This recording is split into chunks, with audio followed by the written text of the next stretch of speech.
বন্ধু দেখতে পাচ্ছ আমার কাকুল গাছ, এ দেখো গাছগুলি ডোগের পরিমাণ দেখো, দেখেছো ডোগের গতি দেখেছো? পুরো গাছ একেবারে বাঘের বাচ্চা হয়ে গেছে, পুরো পাগল ফুল দেওয়ার জন্য। গিটে গিটে কেমন ফুল এসছে দেখায়। আর দেখো আকাশটা মেঘলা হয়ে আছে, যত আকাশ মেঘলা হয়ে থাকবে ততই কাকুল গাছের জন্য মঙ্গলদায়ক। দেখতে পাচ্ছ? দেখো গিটে গিটে ফুল, সব গিটে গিটে, সব গিটে গিটে স্ত্রী ফুল। দেখো স্ত্রী ফুল, শুধু ফুল ছোঁয়াতে পারলে হয়।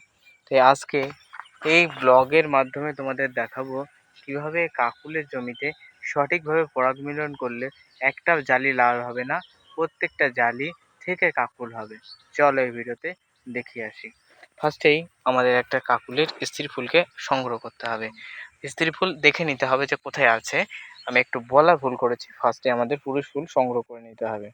এই যে পুরুষ ফুল, এটা কিন্তু আমি সংগ্রহ করে নিয়েছি। দেখো এই আমার ব্যাগ, আমি কিন্তু মাজায় এটাকে বেঁধে নিয়েছি, নিয়ে কিন্তু ফুলগুলোকে রেখে দিয়েছি। অনেক ফুল, অনেক ফুল ছিল এই ব্যাগের, এক ব্যাগ ফুল ছিল। এই জমি দেখতে পাচ্ছ, এই পুরো জমি, এই পুরো ওই যে লম্বু গাছ পর্যন্ত পুরো জমি ফুল ছোঁয়ালাম। এই ফুল ছোঁয়াতে আমার টাইম লাগলো 2.5 ঘন্টা। হ্যাঁ বন্ধু, প্রচুর টাইম লেগেছে, প্রচুর পরিমাণ কিন্তু টাইম লেগেছে, 2.5 ঘন্টা। তাই এই কাকুলের ফুল ছোঁয়ানোর পর আমি আজকে এই ফুলগুলো দিয়ে পরাগ সংযোগ করে দেখাবো।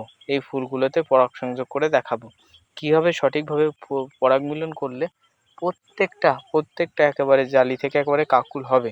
আমি ওই পাশে একটু দেখিয়ে আনি যে কিভাবে আমাদের জালিগুলিতে পরাগায়ন করা হয়েছে, মানে ওই পাশটা করেছি।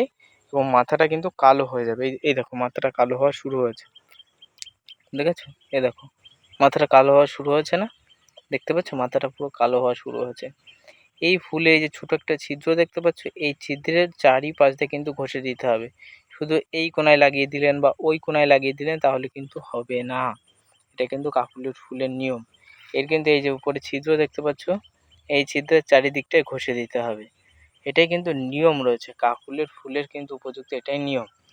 এছাড়া কিন্তু কাকুলের অধিকাংশ জালি সব লাল হয়ে যায়, বিশেষ করে যদি আবহাওয়া ঠান্ডা থাকে তবু। তাই চলো আমি একটু দেখিয়ে আসি ওই পাশে কেমন মাথা কালো হয়েছে, তারপরে আমি বিস্তারিত বর্ণনায় আসবো, তাহলে তোমরা বুঝতে পারবে।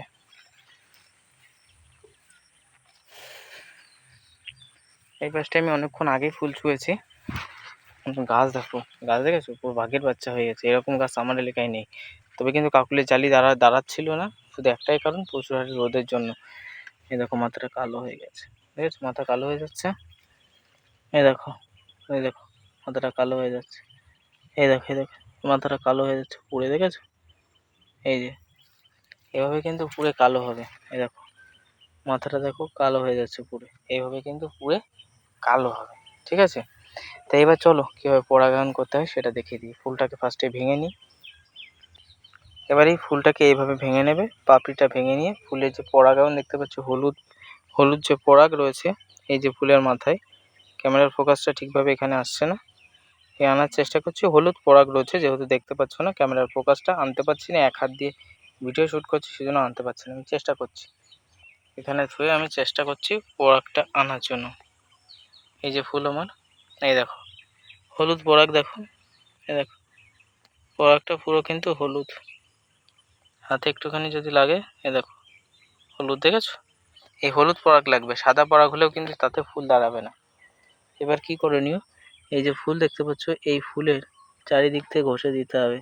মাথাটা সুন্দরভাবে এইভাবে বুলিয়ে দেবে, এভাবে এই যে সুন্দরভাবে এইভাবে স্লেটের মতো বুলিয়ে দেবে, হালকা করে এভাবে বুলিয়ে দেবে, চারিধারে লেগে যাবে এবং প্রত্যেকটা ফুল কিন্তু জালি দাঁড় হবে, প্রত্যেকটা ফুল কিন্তু জালি দাঁড় হবে। এই দেখো একটা জালি, এ কিন্তু দাঁড় হবে। এবার দেখো, তাহলে কাকুলির কীভাবে পরাগায়ন করতে হয় তার সংক্ষিপ্ত ব্লগ ভিডিওতে জানিয়ে দিলাম। ভিডিও ভালো লাগলে লাইক করো, আর অবশ্যই কোন জেলা থেকে ভিডিওটা দেখছো কমেন্টে কমেন্ট করো। আজকের ভিডিও এখানে শেষ করছি, প্রত্যেকে ভালো থাকবেন, সুস্থ থাকবেন।